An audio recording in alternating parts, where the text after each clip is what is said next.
tidak ada kegiatan pemerintah maupun legislatif juga gitu ya Pak ya. Jadi anggarannya sebaiknya diberikan kepada siapa Pak, nelayan, petani atau siapa gitu. Ya, jadi begini, hampir di seluruh kementerian di Mitra Komisi 4 itu anggarannya mengalami penurunan. Tapi walaupun mengalami penurunan, ya, tapi sebenarnya ada anggaran-anggaran yang sebenarnya bisa direlokasi, ya, ke sektor yang sebenarnya sekarang kita sedang menghadapi musibah COVID-19, ya kan? Nah, saya berharap alokasi anggaran, relokasi anggaran untuk memberantas wabah COVID-19 ini adalah untuk masyarakat rentan ekonomi dan rentan kesehatan. Ya kan? Nah, siapa saja dia itu? Itu adalah masyarakat yang terlibat dengan sektor pertanian, nelayan, dan buruh. Nah, ini pemerintah harus memberikan jaminan kepastian untuk perlindungan ekonomi dan kesehatannya. Kenapa demikian? Karena nelayan, petani, dan buruh itu adalah komunitas yang memiliki tugas berat terkait dengan ketersediaan stok pangan nasional.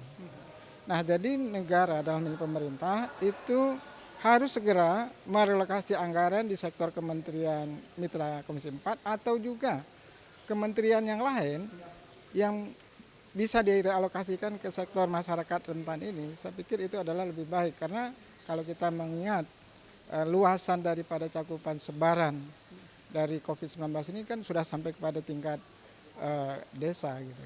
Sebab apa? Karena sekarang ini masyarakat perantau itu pulang ke kampung itu pulangnya ke desa. Ada di antara mereka adalah sebagai carrier, pembawa, ya kan? Atau juga bisa jadi gini yang tidak bisa kita duga atau tidak terdeteksi, mereka ini juga sudah suspek, ya kan?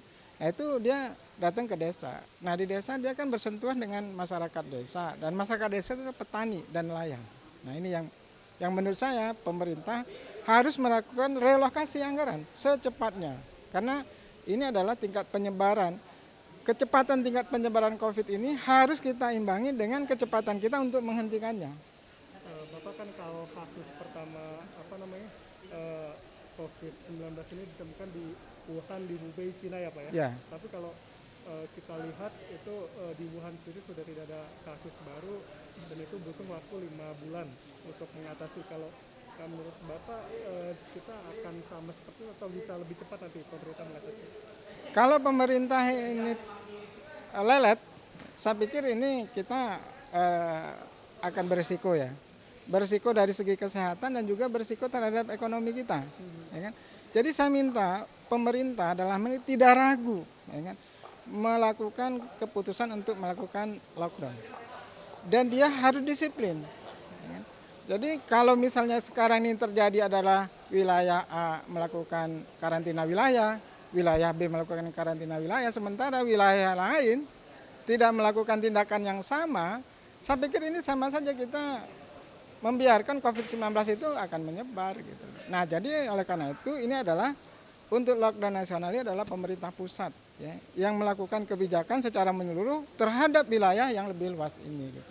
Sehingga semua daerah, semua wilayah itu memiliki konsep yang sama terhadap penanganan COVID-19 ini. Gitu. Karena ini harus ada kebersamaan, harus kita bersama-sama. Dan himbauan pemerintah misalnya mari melawan COVID-19 itu saya pikir sudah benar, tapi aplikasinya, implementasinya harus disiplin dan harus tegas. Gitu. Jangan sampai ada satu wilayah karantina wilayah, tapi kita menyaksikan masyarakat di sekitar situ masih ada lalu lalang. Nah, ini. Pak mungkin terakhir Pak satu lagi, kalau Bapak kan di Banggar juga, mungkin kita melakukan lockdown sementara keuangan negara sedang belum stabil dan juga ada studi dari peneliti ataupun akademisi UI mengatakan bahwa kita sebenarnya mampu untuk bisa lockdown secara mandiri karena anggarannya cukup besar gitu Pak. Ya, saya begini.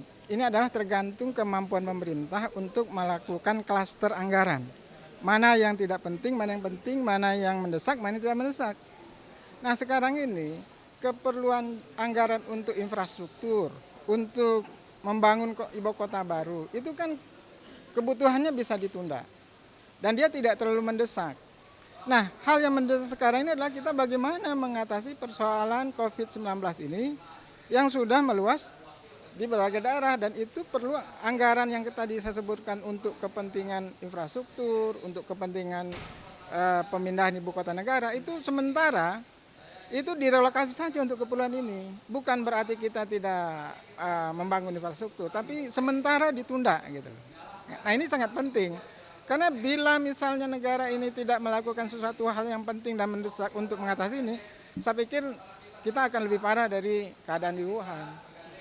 Bapak masih baik Pak ya. Ya. Sehat selalu Bapak. Ya, Ya, mari